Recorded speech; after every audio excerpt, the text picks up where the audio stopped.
राजकुमारी को सांप के चंगुल से मुक्त कराने के लिए लखन रात्रि के आने का बेसब्री से इंतजार कर रहा था। पूरी तैयारी के साथ हाथ में धार धार तलवार लिए लखन राजकुमारी की ओर निगाहें गड़ाकर उससे कुछ दूरी पर बैठ गया। जैसे ही राजमहल के घड़े ने रात्रि के 12 बजे का घंटा बजाया, वैसे ही फुंफकारता हुआ सांप राजकुमारी के मुख से निकला तो उसके इंतजार में बैठे लखन ने अपनी धार धार तलवार से उस पर तेजी से ऐसा वार किया कि तुरंत सांप 2 टुकड़ों में जमीन पर बिखर गया। लखन ने सांप के दोनों टुकड़ों को उठाकर रेत से भरी बाल्टी के अंदर दबा दिया और सुबह होने से पहले ही बाल्टी समेत मृत सर्प को जंगल में ले जाकर उसे आग के हवाले कर दिया और वापस राजमहल लौट आया। तब तक सुबह होने का समय भी करीब हो चला था। राजमहल जब लखन ने राजकुमारी चंद्रकला को जगाया तो हमेशा अचेत अवस्था में रहने वाली राजकन्या तुरंत उठकर बैठ गई, क्योंकि अब उसके अंदर से वो सर्प निकल चुका था तो उसका प्रभाव भी खत्म हो चुका था। राजकुमारी उठते ही हैरान थी।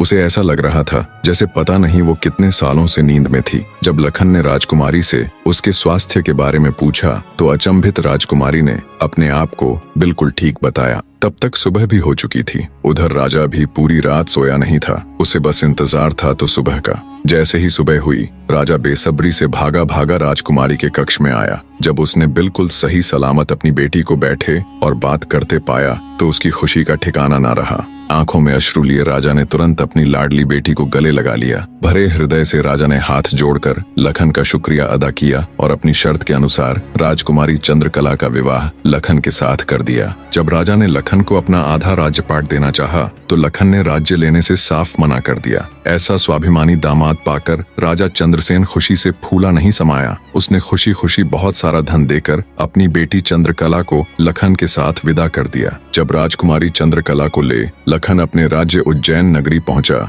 तो उसकी भाभी समेत पूरे परिवार ने उन दोनों का हार्दिक स्वागत किया। लखन खुशी खुशी अपनी नवविवाहिता पत्नी राजकुमारी चंद्रकला के साथ रहने लगा। कुछ ही दिन बाद उज्जैन नगर में एक भव्य समारोह था, जिसमें राजकुमारी चंद्रकला भी अपनी भाभी के साथ समारोह देखने गई हुई थी। तभी मेले में दूसरी तरफ से दैत्य दंभिकासुर ने प्रस्थान किया। इतने बड़े दानव को देख समारोह में हड़कंप मच गया। हर कोई अपनी जान बचाने के लिए इधर उधर भाग रहा था। दैत्य को देख राजकुमारी चंद्रकला भी अपनी भाभी के साथ जब समारोह से भागकर जाने लगी, तभी दंभिकासुर की नजर राजकुमारी चंद्रकला पर पड़ गई। राजकुमारी के रूप यौवन को देखते ही दानवराज दंभिकासुर उस पर मोहित हो गया। दैत्य अपने पूरे जीवन काल में बहुत सी स्त्रियों के साथ खेला था, पर आज तक उसने इतनी सुंदर स्त्री कभी नहीं देखी थी। पलक झपकते ही उसने चंद्रकला को उठा लिया और उसे राज्य के बाहर अपनी गुफा में ले गया।